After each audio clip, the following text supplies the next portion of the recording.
Well, welcome to Advancing Our Church, a podcast about Catholic stewardship, leadership, and advancement. I'm Jim Friend. I want to thank you all for joining us today. We have a great conversation planned for you today with Lisa Huff. But before we get started, if you like our content, I hope you're going to stick around and subscribe. You can find us on YouTube or wherever you download your favorite podcasts. You can follow us on Facebook, X, Instagram, LinkedIn, and for more information about our show, please visit us at advancingourchurch.com. Well, Lisa Huff, welcome to our show. Thank you, Jim. It's really nice to see you again. Great to see you too. We first met just briefly at the Catholic Crypto Conference back in 2022, and I was really impressed not only with your knowledge and background, but also your passion for Bitcoin and this space. And I, of course, follow you on LinkedIn and see the many the posts that you offer on that and the education that you're offering. And I noticed that Forbes recently listed you as one of 4 women who are leading the charge for Bitcoin adoption in 2023. Congratulations. That was a nice tip of the hat. Oh, it was nice. It was nice. Undeserved. Too many others would have been on the list. Well, Lisa, maybe we could start because of the nature of our audience. They may or may not all be familiar with Bitcoin. And so maybe we'll just start basic and then we'll gradually move a little bit more advanced. But maybe for our listeners who might be new to this topic and they've been hearing about Bitcoin and they're hearing about these ETFs and they kind of wonder what it all means. But maybe at a high level, could you describe for us how Bitcoin works? Yeah, I'd be happy to. I often start off and explain to people that it's the only form of property that every human on earth can hold regardless of property rights. That's probably my favorite use case for Bitcoin. Makes sense. Yeah. Being a woman and an investor, I didn't want to be beholden to someone else being in charge of my ultimate destiny. Which when you hire an investment advisor, you have put your ultimate destiny in their hands. Whether or not you wind up, dying in a public hospital is in their hands. And very few people realize that that's really what is going on. They think that it's exciting to participate in the financial markets. They're interested in these stocks and they want to be a part of the trends. And at the end of the day, we're trying to preserve our own energy. So I know you get up and you go to a 9-to-5 job, as do I. And every 2 weeks, my employer issues me a paycheck. And that represents my time working, putting my energy to that company. And so how best to preserve that energy, then, really looking for what is the most enduring asset? What will be the best placeholder for my energy? How can I preserve and maybe grow my wealth so that, I have options when I'm 90, because both my grandparents have all lived into their 90s. That is an amazing thing that my grandparents lived into their 90s. But to me, it's also a bit terrifying because it's so expensive and healthcare is expensive. I mean, everything's expensive, right? It's only going in one direction. It's all going up. Yep. It's only going in one direction. Yeah. And so I take the investment side of things very seriously. Okay, but Bitcoin is so much more than that. Right. And at its heart, it really just is like a ledger. It just tracks information moving from person to person. It tracks who actually owns the information that's moving. And, people have assigned a value to that. And that's the exchange rate, or that's the price that you buy Bitcoin at. Right. But really, it allows us to record messages and transmit them to someone else. So where does Bitcoin go at the end of the day? I mean, maybe this is another rabbit hole, but I think it becomes much more than property. I think it becomes much more than an asset. I think it becomes much more than a monetary network. But really, in its simplest form, for people that are new, I will admit to you that I was very greedy. That's why I came to Bitcoin. I was looking to invest, and I had a little chunk of money, and I thought, okay, I'm really interested in tech, and I'm really interested in energy. I worked in the energy space, grew up in Houston. My dad was in the energy space. Like, I talk energy. And I started expressing these things to my financial advisor, who basically invited me to remove my assets from his platform. Wow. He wholly disagreed with my investment strategy. And, he had me in 26 different mutual funds. And I just thought, I don't understand why I'm paying this man to put me in 26 different mutual funds. It's not as though, he has the inside scoop on anything. It was just a formula that they probably put every client in, and I didn't feel like I was exchanging value for value. And so I did end up removing my assets entirely from their platform. But that was really like the beginning of my own responsibility for managing my own assets. Before then, we'd always been in a managed fund or in a company managed something or had an investment advisor. So this was really my first foray. And when I get into something, I really get into it. You're all in. Yeah. That's I'm awesome. all in. That's awesome. So I couldn't agree with you more as far as going into fewer assets, but with higher conviction and really going in hard. So I don't think you're going to achieve financial freedom by, like you say, having 26 different mutual funds and varying degrees of success. So completely agree with you there. Well, you know what? And I would offer to you that although I went all in and I built this enormous spreadsheet of technology companies, actually MIT, they have a magazine called the MIT Tech Review. And from 2010 to 2017, they published a list of the top 50 tech companies of the year. And so I took those lists and put them into an Excel spreadsheet and sorted them. What did they have in common? Who were the investors? What was the, what were they working on, right? Was it social media? Was it genomics, robotics, AI, 4G or whatever it was at the time? Anyway, I did all of this study, but now that I thoroughly understand Bitcoin, if I had to do this again, I guess I'd go about it the same way. But what I've learned understanding Bitcoin is that we don't need to be financial analysts in order to save our energy, right? Like, Bitcoin is the first time ever that someone can just preserve their energy in a thing that is unalterable by someone else. So Apple, right? Lovely stock. So many people own it. You have management company team risk. You have product risk. You have supply chain risk. You have all these things. Bitcoin doesn't have a management team. It's not party to supply chains, right? You take all of those things out of the equation.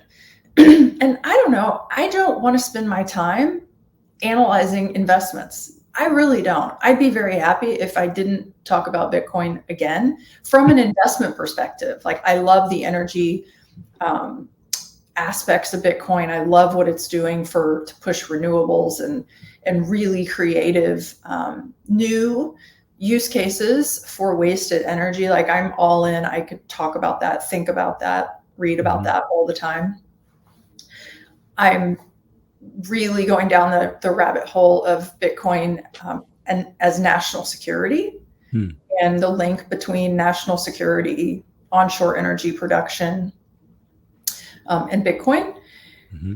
But I don't really want to talk about it as an asset. I do because, like me, I realize that it's okay for people who are coming into it to come because maybe you don't call yourself greedy. I called myself greedy, I think, sort of as a joke, but like, you do see the gains of Bitcoin over the last 15 years. And you're like, wow, that's actually really remarkable. What could my life have looked like if I were in that 15 years ago? Or what would my life have looked like if I were in that 5 years ago? Or what will my life look like in 20 years if I'm in it now? And so Anyway, I'm just captivated by it. I'm captivated by the people that are in it, the opportunity that we have as a country to really come back together and have stabilization of our economy, true stabilization, not fake stabilization, Right. not headline news stabilization, true stabilization for America. I think Bitcoin is the ethos of it, is something that our founding fathers would have embraced. I agree. How did you first get interested in Bitcoin, and were you initially drawn to it, or did it, did you circle it a while? I circled it a while before I really understood it. Oh yeah, no, I went down the whole crypto rabbit hole. Right away. Okay. Yeah. But on this MIT, in this magazine, a word that kept coming up was blockchain. And so I'm like, okay, I'm asking my best friend Google, what is blockchain? Mm-hmm. How do I buy blockchain? And of course, Bitcoin comes up with a whole host of other things. But I probably I listened to a Spaces yesterday with a guy named Fred Krueger, and he was telling the story that the person that orange pilled him was Tom Lee at Fundstrat. And I started shaking my head, and I'm like, you know what? That's exactly who really orange pilled me. Because when I was looking to make these investments, like I was subscribed to the Fundstrat platform, and I don't know, I paid like $150 a month for their kind of inside tips, and they had a section on crypto. And I just became like enamored with like, I don't understand this. What is this? I've never even heard of this, right? All these people that said they circled the wagon on Bitcoin in like 2010 or 2013, I have no idea what I was doing, but I never heard Bitcoin until about 2017. Never heard the word before. Mm-hmm. But I do claim to be a very late adopter. I am late to every tech trend in history, like last person ever to give up a BlackBerry. Mm-hmm. Well, I found Bitcoin. Well, it's interesting. I've heard folks say that the period that we're in now with Bitcoin is very much obviously that people have talked about how early we are in the adoption, and they've likened it to the 90s when we first were getting into the internet. When we all were first getting into dial-up, and we didn't quite have the high-speed internet. Where would you say we are in the adoption cycle? Oh, we're not even started. Yeah. That's what I'm saying. I mean, to talk about Bitcoin as this financial asset, it's fine. It gets people really interested, and that's great. And what we know is that really cool people are now looking hard at Bitcoin as a way to improve their own businesses, right? As a way to use wasted energy, disadvantaged energy, as a way, energy companies can monetize assets they haven't been able to monetize. I was reading last night that the WEF has stated that AI will be, I think it was a $13 trillion industry by 2030. Okay, that's not that far from now. Right. Well, if you think about AI and how is that actually compensated? Like in real time, if I use AI, which I do, I'm not mailing a check, right? Like I'm not PayPaling them for my 37 cents that I just used. I really believe that Bitcoin will be the payment network of all AI. And that's not an original thought at all. This is out there. I would highly encourage people to Google it. But if you think about a $13 trillion industry being built on top of Bitcoin, I mean, it being an integral component of the industry, right? Like what else is out there where Bitcoin will be the base layer of an innovation like AI? We can't even begin to understand. Yeah, it's just getting started. What would your advice, Lisa, be to Catholic organizations or institutions that are just starting to understand the space? We now have the ETFs, which makes Bitcoin, a possibility, more of a possibility for institutions in their balance sheets. Where do they start, or how do you advise them? I think that if you are faithful, if you have faith, and if you're open to talking about your faith, you are the right person to really understand what's at play with Bitcoin. Mm-hmm. There are many who talk about Bitcoin as like being this divine intervention of sorts. Whether or not that's true, right? We don't know, but the possibility that somehow, this gift has been given to us, which solves so many of society's ills, right? It solves the theft from the financial engineers in Washington and in New York. It solves property rights issues for women in North Korea and Cuba, all over. It solves all of these problems. And so I believe that if you are a person of faith, that you will probably, with some study, really, really dig into Bitcoin. Absolutely. I mean, it really does address the social justice issues and the economic inequality issues that are very much things that the Catholic Church takes on head on through Catholic Charities and other social service agencies, through World Catholic organizations. As you say, women in other countries who are not allowed to own property can own Bitcoin if they have an internet connection and a phone, which could be transformative for their lives. I mean, it does seem to begin to level set the playing field for many and address those issues. It does. Yeah. Incredible. What do you see as the long-term sustainability from I know you're saying we're just getting started, but when you think about the long-term sustainability of these Bitcoin ETFs and how they're going to relate to the overall process of adopting Bitcoin, do you see them as a tool? Is it just a way to get people into the space, or what do you see as the impact of them? Look, I'm sorry, I've had a cold, but I think we all have our part to play in Bitcoin. If we want to play a part. Mm-hmm. You may only want to own Bitcoin. You may be rabid to work in Bitcoin. Mm-hmm. You may integrate Bitcoin into your business. I think we all have a part to play. I'm personally very grateful for the leadership that BlackRock took to put a stake in the ground and say, we were wrong. We've done some work. And Larry Fink went on TV and said, it's a flight to safety. It's Bitcoin is hope. I mean, he used those words. And, I don't know if you've read, I think it was his chairman's letter or something that came out recently, where he talks about the threat to the American person in retirement. Like, these are all nuggets of information that, to me, he's delivering a message, right? He goes on TV, he gets the ETF through, he goes on TV, he calls it a flight to safety. He says Bitcoin is hope, and then he highlights for all of us to read that, hey, we've got a problem, right? Our system is not going to serve us. It's broken, right? With the GDP annually, we can never catch up to the national debt that we've now incurred, especially over the last 5 years. Right, it's gone up exponentially. Yeah, right. So I'm very appreciative of those folks. And if you look at the people who are behind these ETFs, I mean, you've got Cathie Wood. Mm-hmm. Please have her on if you haven't. I mean, her story of how she started ARK, she is a woman of faith.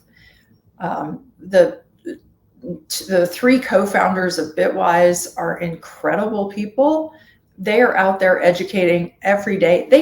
I met them a few weeks ago, and they told a crowd of people that they had 20,000 meetings last year. Wow. To talk about Bitcoin. Incredible. Not all in person, right? I mean, virtual meetings, but their team, 20,000. Think about the dedication of that. That's like beyond the call of trying to sell a financial product. Yeah. That is really trying to help people who can disseminate a message to others really understand the magnitude of this gift that we've been given. Mhm.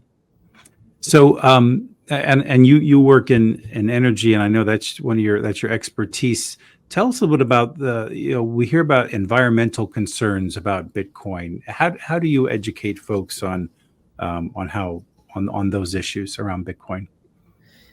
Well, there's a lot out there that is negative on Bitcoin's energy use, and I would Mhm. say two things. First of all, most of what's out there is just factually wrong and has been disproven.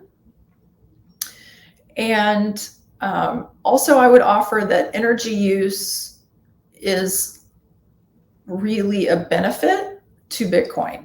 So I think about Bitcoin as this way to protect my energy, right? It's like a soldier protecting my energy, my wealth, so that when I'm 90, like my grandparents, I have resources to take care of myself. We want soldiers protecting our energy, right? In fact, right now we have soldiers all over the world protecting or fighting for natural resources. Mhm. But with Bitcoin, it's the first way to do it in a non-violent way. Right. Right. Exactly. Yeah. It's phenomenal. What do you see that you think these energy concerns are going to go away over time? Big time. Yeah. I do, and so I live in Houston. Hmm. A lot of my friends are in the energy business. I used to be in the energy business. I worked for about 10 years trading natural gas. And I have these conversations with them and go to their offices and say, have you considered Bitcoin mining? Hmm. And really the driver of me doing it is so that they will join our fight. Because right now it very much is a fight, right? Like the narratives are terrible on mainstream media. The narratives are terrible through Greenpeace, who Greenpeace's research is actually funded by Ripple, which is another coin. Hmm. We need people protecting this. And again, like not to drag down this rabbit hole of national security, but the energy people understand that onshore energy production is directly related to national security. Hmm. Economic well-being in countries is directly related to national security. And so most people in the world live in a situation of, energy deprivation or even energy poverty. And energy poverty is defined as being as having less than 4 hours of access to energy a day. Wow. Billions of people live under energy poverty.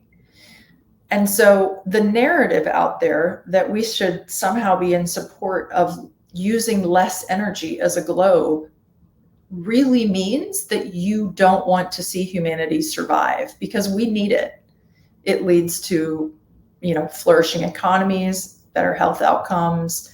It is, our economic strength is directly related to our national security. And so the energy companies see this.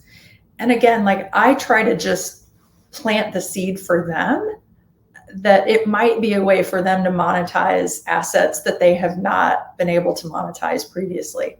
And so what I mean by that, I'll give you two examples. One of the things that Bitcoin mining has done, and I know a company called Crusoe Energy was on 60 Minutes. It's a really cool interview. And it's about mitigation of methane. And that's what they do. And that's fantastic. There are a lot of Bitcoin miners who are on the hunt to mitigate methane. But there's also much energy where it's just disadvantaged. So, a lot of people don't realize that there's natural gas pipelines that really spider web the US. And at times, some of them actually trade negative. So if I'm a mom and pop producer out in New Mexico today, my gas is worth negative $2.20. Okay. Incredible. So if I'm a Bitcoin miner on that same gas well, I can now realize $10 gas, right? Like That's disadvantaged. Those are disadvantaged assets. Think about the non-productivity of a producer having to pay someone to take his gas away or to shut in, right? And a lot of the times the producer does pay to have someone take the gas because they have oil coming up with the gas and they're making so much on the oil that it's like, okay, well, we'll just pay to have this. This is like waste product. We'll just pay to put it in the pipeline, and then we'll let the pipelines and the market sort out where it's the highest value and how to get it there. Mm-hmm. We don't have to do that anymore, right? This is like my friend Joel Fulford, who has a company called 10 Net Zero. He kind of coined the phrase digital midstream. This is a digital midstream asset. You don't need a pipeline. You don't need a gas processing plant or a gathering system. You can just plop down Bitcoin miners on site and carve up all, create all sorts of, unifying economic activity, whether or not the Bitcoin miner just straight up buys the gas or they enter into some sort of joint venture. There's a lot of really interesting opportunities. And so just one more example. On the power side, power generation, like a not 0% of the time, power generators pay to put power on a grid, right? We're always hearing like there's not enough power. Oh, we're going to have a brownout. I live in Texas. We've had these winter storms. But sometimes they pay to put power on a grid because there's not enough demand. And so they want the grid to balance the load versus a power plant having to shut down, right? Mm-hmm. Okay, again, you don't have to do that anymore. Those guys can monetize those electrons on site. Like, it's really very cool. So this is the message that I deliver to the energy companies because I want them on our team. I want their lobbyists in Washington fighting for Bitcoin mining.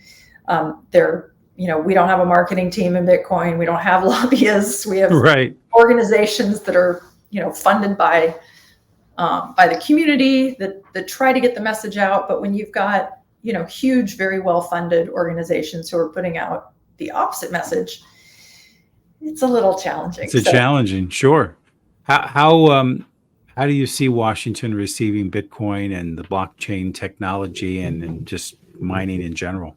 Okay, so all day today, I've been watching an event that's happening at the National Press Club in Washington, D.C. Highly recommend that your viewers go watch it. It is, it far exceeds what I thought it would present. So it's the Bitcoin Policy Institute. They have, I think, about 1,000 people, maybe more than that, there. They have people from every government office. They have congressmen, senators. They have the FBI is there, the CIA is there, the Department of Energy, Department of Defense. All these folks are gathered and they're listening to these panels about Bitcoin. And it's just absolutely fascinating to hear a woman who spent like a decade at the FBI working in cybercrime, and now she's working for a blockchain analytics company. It's really fascinating to hear her say, like, basically this stuff about the Wall Street Journal spinning up an article about North Korea using Bitcoin to launder money. Like, it was basically bad information that was promoted by a certain senator from Massachusetts, which then hit the Wall Street Journal. It was all garbage. And like, we knew it all along because Bitcoin is transparent. You can see every transaction. You can trace when people, buy and sell, right? So I work for a bank. I work for Custodia Bank, and we offer Bitcoin custody to institutional clients. We're a qualified custodian. We're based in Wyoming. We KYC all of our customers, right? So those transactions that our customers do, if law enforcement wanted to know who they were, we would, be compelled to turn over the information on who the owner of the account is. Sure. Anyway, please go watch that. I will. It will blow your mind. It's still going on. It's gone on all day today. They have activists from around the world. It's fantastic. Please go watch that. So I think last year they had about 500 people, and I've heard them say several times today they have twice as many people. I know that on Twitter today, where I was watching it, there were 25,000 people watching it. Incredible. Not surprised. The whole space is just blowing up. It's amazing. It's incredible. Well, I would imagine there's been a number of surprising or enlightening moments for you as you kind of have been on this Bitcoin journey. Anything that relates to your own personal life or your own faith life that has really surprised you or that gives you hope when it comes to Bitcoin? 100%. Yeah. 100%. I always had this fear that I would live under a bridge when I was 60. No, I mean, really, I've had family members. I've had one family member who was homeless. Oh, wow. Okay. I'm sorry. I've seen family members who have had huge financial benefit and it is gone, and they live in very avoidable circumstances. So I guess all that to say, I know I don't take for granted financial security. And I always felt like I'm never going to have enough, and I'm not super extravagant either, by the way. In fact, I have my apartment on the market. I live in a high rise. It's not fancy, but I have it on the market. I want to go rent some more because I want to buy some more Bitcoin. It gives me this sense of calm. Right? Like, I may be wrong about Bitcoin, but I understand a lot about it. And I don't think that I am. And I know that I don't have to be a financial engineer. I don't have to have an MBA. I don't need to be, I don't have to have a college degree to preserve my wealth anymore. I can go be the best tradesman in the world and still preserve my wealth and have the opportunity to send kids to college or buy a house or whatever it is that people want to do. And I don't know, it's really comforting. And plus, as a woman, no one can tell me what to do with my money. That's right. It's just there's no financial advisor involved. Mm-hmm. There's Jerome Powell can't impact what my savings looks like. It's just mine. Yep, you own it. Gives me a lot of comfort. I'm a very take charge. I am a very active person in the financial space, but I do not trade Bitcoin, right? I don't trade anything. I just mean active. I'm aware. Yes. I'm very aware of what's happening around me, and I feel very comforted that all I have to do is wait. Yeah. Well, you're in good company.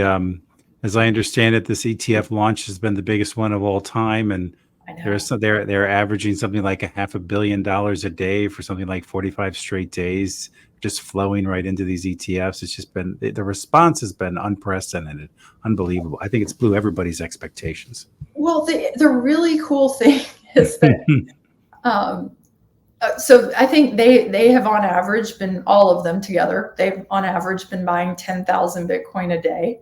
Yeah. And the Bitcoin miners make 900 a day. Exactly. It's going to be a huge supply crunch. Right. Big but time. Nobody even owns the ETFs yet. No friend of mine that is outside of Bitcoin owns the ETF. And I mean, my friends are, they're savvy investors. I have a friend who manages one of the university endowments. They're not even asking.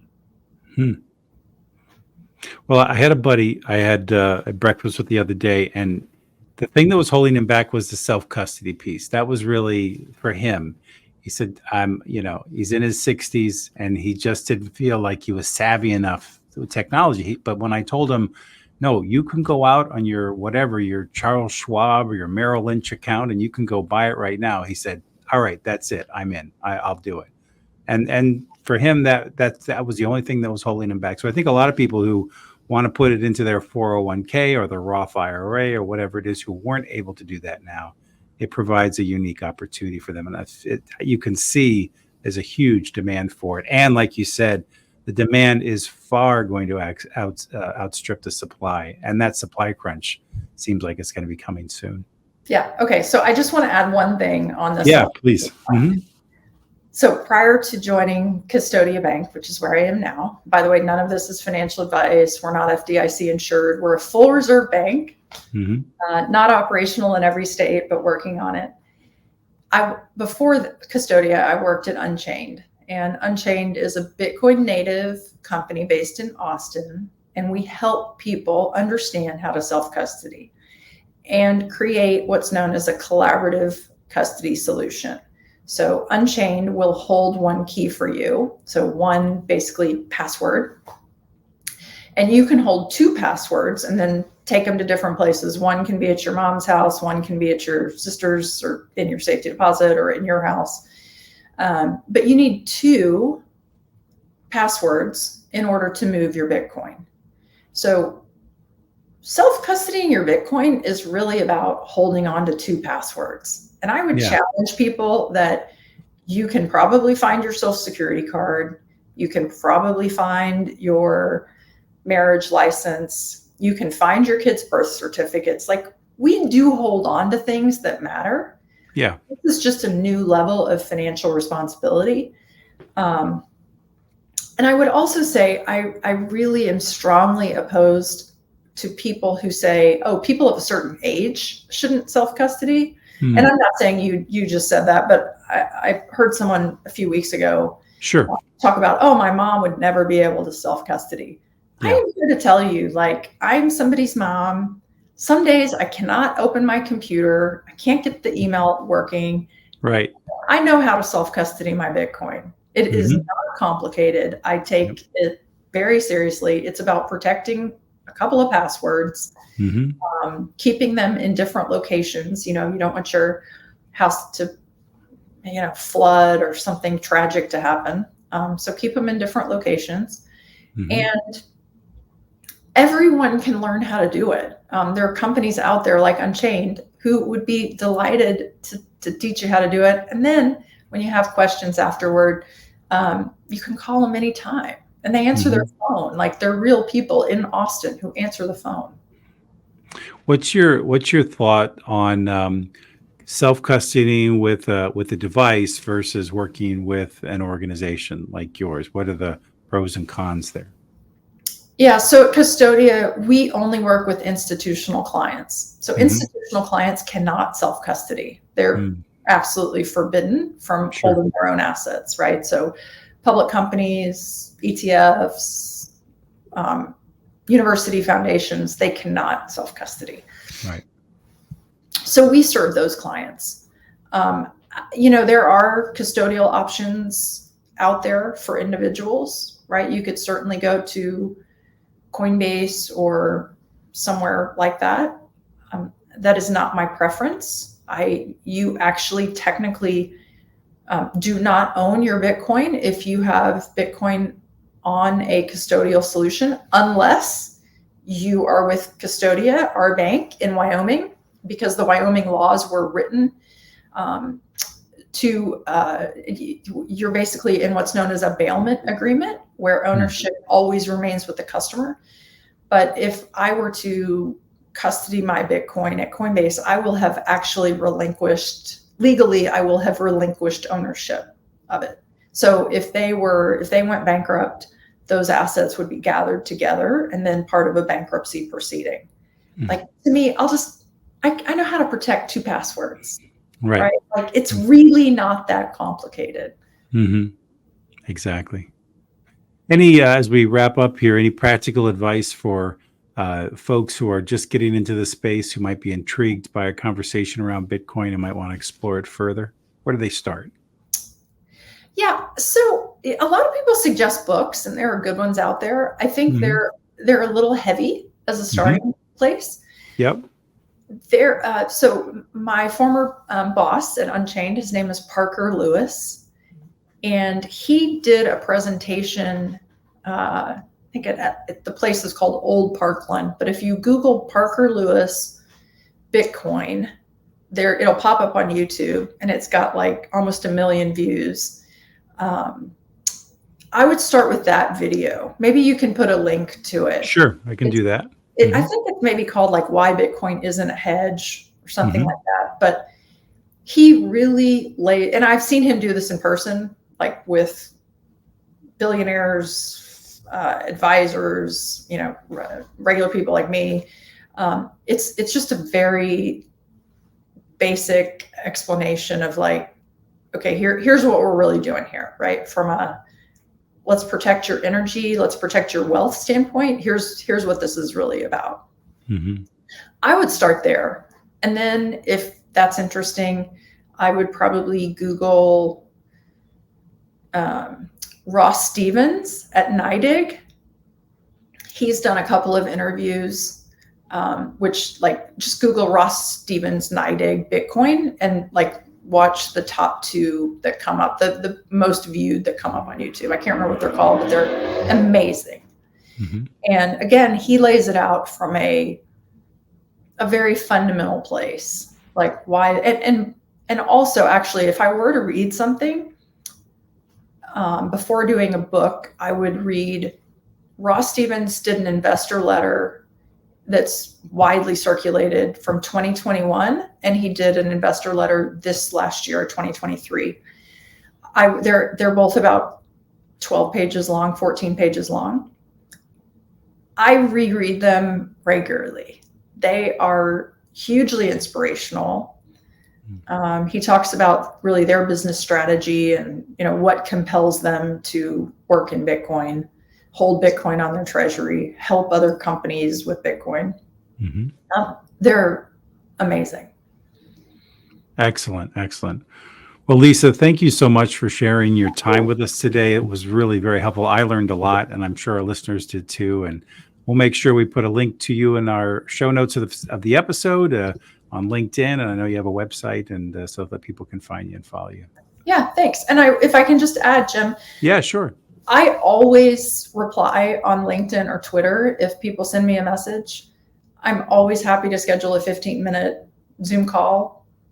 And, if you have questions about Bitcoin, or if you want to talk about how you might work in Bitcoin, or how you might get your business involved, or whatever it is, that's really been probably my biggest privilege working in Bitcoin, is that people do take me up on that. And then I get to hear all of these cool things that people are building. Yeah. And that gives me a lot of hope. So anyway, reach out if I can help.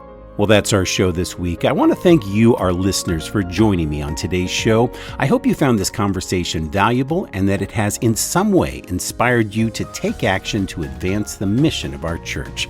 And if this is your first time listening to Advancing Our Church, I hope you're going to stick around and subscribe. You can find us on all places where you download your favorite podcasts. You can find us on YouTube. You can follow us on Twitter, Facebook, Instagram, and LinkedIn. And for more information about our show, please visit us at advancingourchurch.com.